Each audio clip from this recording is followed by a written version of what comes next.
દાહોદના પરેલ સ્પોર્ટ્સ ગ્રાઉન્ડમાંથી લોકોને બહાર કાઢવાના વિવાદનો ઉકેલ ધારાસભ્ય કનૈયાલાલ કિશોરીએ હસ્તક્ષેપ કરી લોકોને રાહત આપી। દાહોદ શહેરના પરેલ વિસ્તારમાં આવેલા સ્પોર્ટ્સ ગ્રાઉન્ડમાંથી દાહોદ શહેર તેમજ આસપાસના ગ્રામ્ય વિસ્તારના લોકોને અચાનક બહાર કાઢી મૂકવામાં આવતા ભારે વિવાદ ઊભો થયો હતો।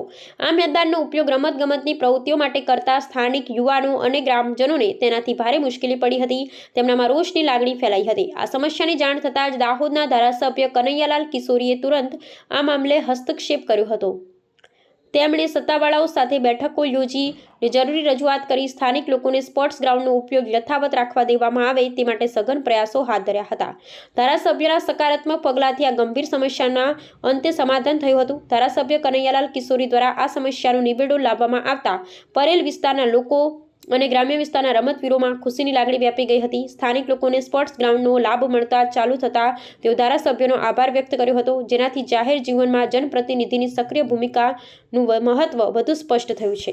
જોહાર 3 દિવસ અગાઉ રેલવે સ્પોર્ટ ગ્રાઉન્ડના અંદર જે નોન રેલવેવાળા હતા એ લોકો માટે ગ્રાઉન્ડ એલાઉડ નહોતા કરતા અને સવારે આરપીએફ દ્વારા રેલવે પોલીસ દ્વારા આવીને બહાર કાઢી મૂક્યા હતા। અમને બધા વિદ્યાર્થીઓ જે પોલીસની ફિઝિકલ તૈયારી કરતા વિદ્યાર્થીઓ માટે એલાઉડ નહોતા કરતા, એના માટે અમે એનું સંધાને કનૈયાલાલ કિશોરી સાહેબ જે આપણા લોકલાડીના ધારાસભ્ય છે એમને અમે રજૂઆત કરી અને રજૂઆત દ્વારા અમે આને જે ઘટના બની એની જાણ કરી અને અમને એનું સોલ્યુશન આપવા માટે પર્સનલી બીજા દિવસે સવારે મોર્નિંગમાં એમની જાતે અહીંયા આવીને જે રેલવે અધિકારીઓને વાત કરી અને વાત કર્યા દ્વારા સોલ્યુશન લાવ્યા કે મિનિમમ ચાર્જીસ રાખવામાં આવશે, મેન્ટેનન્સ ચાર્જ છે, જેથી બીજી પબ્લિક એક્સ્ટ્રા પબ્લિક જે ભરી જતી હતી એ પબ્લિક ના આવે ગ્રાઉન્ડમાં એના માટે।